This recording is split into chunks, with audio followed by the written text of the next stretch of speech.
શ્રી કૃષ્ણ મિત્રો, પૂનમ કુકુક્ષમાં આપનું સ્વાગત છે। આજે તમારા સમક્ષ મગ પાલકના શાકની રેસીપી લઈને આવી છું। આ શાક એટલું ટેસ્ટી લાગશે કે બાળકો પણ તમારી પાસે માગીને ખાશે। એવું જ નવા મસાલા સાથે અને નવી જ રીતે ગ્રેવી કરીશું, જેથી આ શાક ખૂબ જ ટેસ્ટી લાગે છે અને પાલકનો કલર પણ જરાય કાળો નથી પડતો, એવો ને એવો ગ્રીન રહે છે। તો ચાલો રેસીપી શરૂ કરીએ। તો તેના માટે મેં 1 વાટકી જેટલા મગ અને 1 ચમચી જેટલી ચણાની દાળ લીધી છે। તમે 1 વાટકી જેટલા મગ લો તો તેના સામે આપણે 1 ચમચી જેટલી ચણાની દાળ લેવાની। ચણાની દાળ એટલી લેવાની કે આપણી ગ્રેવી સરસ રહે અને મગ અને પાણી અલગ અલગ ના કરે, સરસ એવી ઘટ એવી ગ્રેવી તૈયાર થાય। હવે મગ અને દાળને મેં કુકરમાં 4-5 પાણી ધોઈ એડ કરી લીધા છે અને મગ અને દાળ ડૂબે તેના કરતાં 1 ઇંચ આપણે વધારે પાણી એડ કરી તેમાં અડધી ચમચી જેટલું મીઠું અને અડધી ચમચી જેટલું હળદર એડ કરી આપણે ઢાંકણ ઢાંકી મીડિયમ ગેસે 3 સીટી કરવાની છે। એકવાર કુકરમાં હવા ભરાય ત્યાં સુધી આપણે ગેસની ફ્લેમ ફાસ્ટ રાખીશું। ત્યાર પછી મીડિયમ ગેસે એને 3 સીટી કરીશું, જેથી તમારી દાળ અને મગ સરસ એવા બફાઈ જાય છે। ત્યાર પછી મેં અહીંયા 2 જોડી જેટલી પાલક લીધી છે, તેને મેં આવી રીતે સમારી લીધી છે। વજનમાં ગણો તો 250 ગ્રામ જેટલી મેં અહીંયા પાલક લીધી છે, તેને મેં આવી રીતે સમારી, તમે આનાથી ઝીણી પણ સમારી શકો છો। તેને મેં ધોઈને કાણાવાળા ચાયણામાં લઈ લીધી છે, જેથી પાણી નીકળી જાય। ત્યાર પછી એક તપેલીમાં મેં 2 ગ્લાસ જેટલું અહીંયા પાણી લીધું છે। અહીંયા પાણીને ઉકળવા દેવાનું। પાણી ઉકળી જાય ત્યાર પછી ગેસની ફ્લેમ બંધ કરી દીધી છે અને જે પાલક સમારીને રાખી હતી તે એમાં એડ કરી લેવાની। આવી રીતે પાલકને તમે કૂક કરશો તો પાલકનો કલર એવો ને એવો ગ્રીન રહે છે। શાકમાં જ્યારે તમે પાલક એડ કરો છો ત્યારે જરાય તે કાળી નથી પડતી। પણ એ વાતનું ખાસ ધ્યાન રાખવાનું કે જ્યારે તમે પાલક પાણીમાં એડ કરો ત્યારે ગેસની ફ્લેમ બંધ કરી દેવાની અને તેને પાણીમાં સરસ રીતે મિક્સ કરી તરત જ તેને કાણાવાળી ચાળણીમાં કાઢી લેવાની। બહુ જ વાર ગરમ પાણીમાં રહેવા નહીં દેવાની, જેથી પાલકનો કલર સરસ એવો ને એવો ગ્રીન રહે। હવે હું કાણાવાળા ચાયણામાં કાઢી લઈશ, પણ જે પાણી છે તેને આપણે ફેંકવાનું નથી, તે પાણીને આપણે ગ્રેવીમાં ઉપયોગ કરવાનું છે। તેથી પાલકમાં બહુ જ પ્રમાણમાં પોષક તત્વો હોય છે, તે પાણીમાં આવી ગયા છે, જેથી આપણે આ પાણીને ફેંકશું નહીં, તેનો પણ ઉપયોગ કરીશું, જેથી આપણે તેમાં બધા જ પોષક તત્વો આપણને મળી રહે।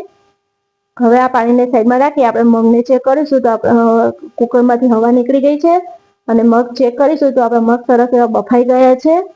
આ સમયે તમને એવું લાગે તો તમારા મગ કાચા છે તો તમે મીડિયમ ગેસથી 1 સીટી કરી શકો છો, અને તમે 3 સીટી કરશો તો તમારું મગ એકદમ પરફેક્ટ રીતે બફાઈ જશે।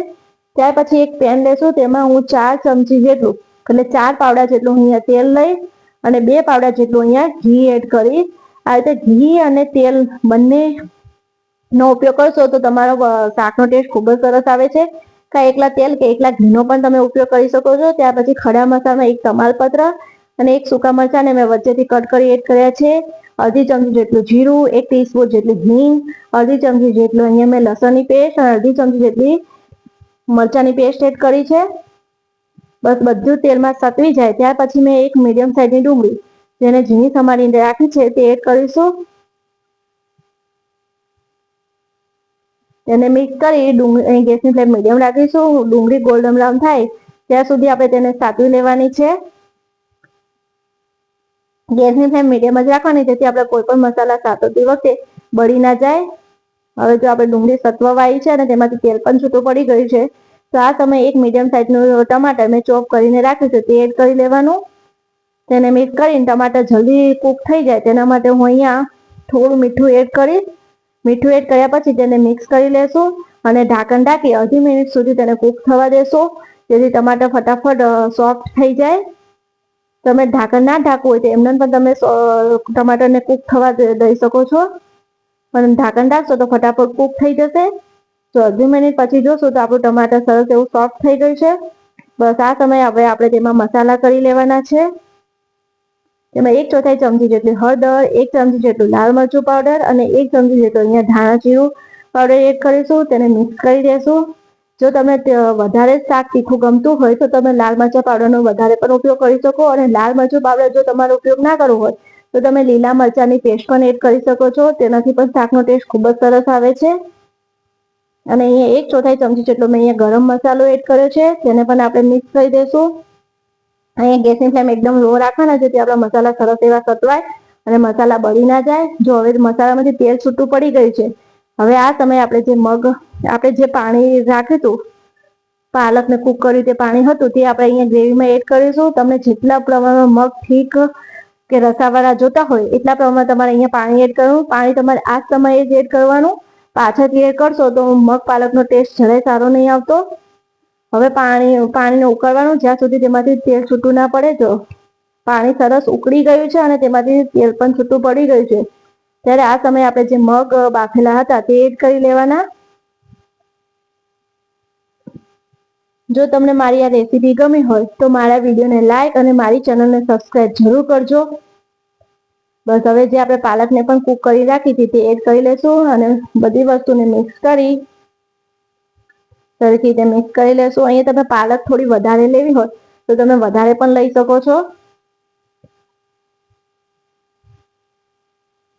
બસ સરસ રીતે મિક્સ થઈ ગઈ છે. ત્યારે હવે તેમાં સ્વાદ પ્રમાણે મીઠું એડ કરીશું. અહીંયા આપણે મગ બાફતી વખતે અને ટમાટરને કૂક કરતી વખતે પણ મીઠું એડ કર્યું હતું, તે ધ્યાનમાં રાખી અત્યારે મીઠું એડ કરવાનું. મીઠાને મિક્સ કરી હવે ઢાંકણ ઢાંકી 2 થી 3 મિનિટ સુધી આપણે મગ અને પાલકને ઉકળવા દેવાના, જેથી બધા જ મસાલા સરસ એવા મગ પાલકમાં ચડી જાય અને સરસ એવા ટેસ્ટી એવું શાક લાગે.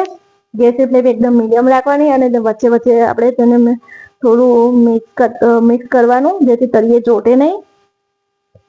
સરસ મજાના આપણે મગ પાલક ઉકળી ગયા છે. બસ હવે આપણે ઉપરથી એક વઘાર કરીશું.